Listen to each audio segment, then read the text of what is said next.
கரையை கடந்துள்ள ஃபெஞ்சல் புயல் கோவளம் சுற்றுவட்டார பகுதிகளில் எந்தவிதமான தாக்கத்தை ஏற்படுத்தியிருக்கிறது என்பதை களத்தில் இருக்கும் நமது செய்தியாளர் சுரேஷ்குமார் வழங்க கேட்கலாம்.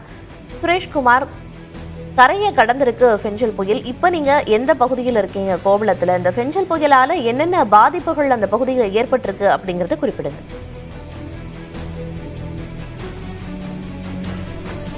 பிரியதர்ஷினி, இந்த பகுதியை தான் குறிப்பாக மகாபலிபுரம் டு புதுச்சேரிக்கு இடைப்பட்ட அந்த பகுதியில் தான் இந்த புயலின் தாக்கம் அதிகமாக இருந்தது. நாம் இருக்கக்கூடிய அந்த மகாபலிபுரம் அருகே இருக்கக்கூடிய கோவளம் பகுதியிலும் புயலினுடைய தாக்கம், அதிக காற்று மற்றும் கடல் சீற்றம் அதிகமாக காணப்பட்டது. தொடர்ந்து இங்கு இருக்கக்கூடிய மீனவர்கள் அதிக அளவில் இந்த கடல் சீற்றத்தால் பாதிக்கப்பட்டிருந்தனர். மேலும் இங்கு இருக்கக்கூடிய பகுதி மக்களுக்கான மின்சார விநியோகம் தடைப்பட்டது. தற்போது நாம் பார்த்துக் கொண்டிருக்கிறோம், இந்த ஈசிஆர் சாலையில் பெருமளவு போக்குவரத்து பாதிப்பு ஏற்படாவிட்டாலும் சிறு சிறு பேனர்கள், இது போன்ற நாம் பார்த்துக் கொண்டிருக்கக்கூடிய திருவிடந்தை பகுதியில் இருக்கக்கூடிய காவல்துறை செக் போஸ்ட் பகுதியில் இருந்த பெரிய டென்ட் இந்த புயலால் தூக்கி வீசப்பட்டு தலைகீழாக கிடக்கிறது, துவம்சம் செய்திருக்கிறது என்றே சொல்ல வேண்டும். இந்த அளவுக்கு ஒரு பாதிப்பு இந்த இடத்தில் ஏற்பட்டிருக்கிறது. இதனை தற்போதைய நிலையில் போலீசார் அதை அங்கிருந்து சாலையிலிருந்து அப்புறப்படுத்தும் பணியில் ஈடுபட்டுக் கொண்டிருக்கிறார். நாம் பார்த்துக் கொண்டிருக்கிறோம். முக்கியமான இந்த சாலை ஈசிஆர் சாலையில் தான் இந்த நிலை. அதாவது சாலையோரம் இருக்கக்கூடிய பேரிகார்டுகளையும் இந்த புயல் விட்டு வைக்கவில்லை. பேரிகார்டுகள் அனைத்தையும் தூக்கி வீசி இருக்கிறது.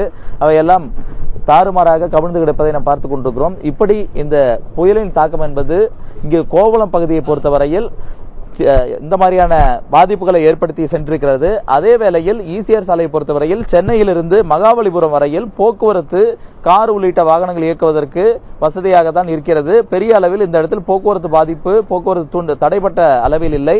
ஆனால் சிறு சிறு இடங்களில் இந்த போன்ற பேரிகார்டுகள், சில கட் அவுட் போன்றவையெல்லாம் பெயர்ந்து கிடக்கின்றன. அந்த பாதிப்புகள் மற்றும் இந்த ஈசிஆர் சாலையில் ஏற்பட்டிருக்கிறது. அதே நேரத்தில் பொது போக்குவரத்தாக இருக்கக்கூடிய பேருந்து போக்குவரத்து இன்னும் முழுமையாக தொடங்கவில்லை. அதே நேரத்தில் ஆட்டோ, கார், இருசக்கர வாகனங்கள் இந்த பகுதியில் தொடர்ந்து இயக்கப்பட்டு வருகின்றன. மகாபலிபுரம் வரையில் போக்குவரத்துக்கு தற்போதைய நிலை ஈசிஆர் தயாராகிறது என்று சொல்ல வேண்டும். இருந்த போதிலும் பொதுமக்கள் இந்த புயலை கடந்த பிறகு இன்னும் இயல்பு நிலைக்கு திரும்பவில்லை. இந்த பகுதியில் இருக்கக்கூடிய மக்கள் ஒரு அச்சத்துடன் தான் இருக்கிறார்கள். ஏனென்றால் புயல் கடந்தாலும் எந்த அளவுக்கு பாதிப்பு ஏற்பட்டிருக்கிறது இன்னும் தெரியவில்லை. மின்சாரம் இல்லாத நிலையில் தற்போதுதான் சூரிய வெளிச்சம் கிடைத்த பிறகு இந்த மக்கள் பாதிப்பு எந்த அளவு இருக்கிறது என்பதை உணர தொடங்குகிறார்கள். இதனை நாம் நேரடியாக பார்த்து கொண்டிருக்கிறோம். விடிய விடிய இந்த பகுதியில் இருந்த மரக்கிளைகள் அங்கங்கு முறிந்து விழுந்து கிடக்கின்றன. பெரிய அளவில் இந்த போக்குவரத்து பாதிப்பு ஏற்படும் வகையிலான மரங்கள் எதுவும் சாலையில் இங்கு விழவில்லை. மரக்கிளைகள், சிறு சிறு மரக்கிளைகள் தான் விழுந்து கிடக்கின்றன.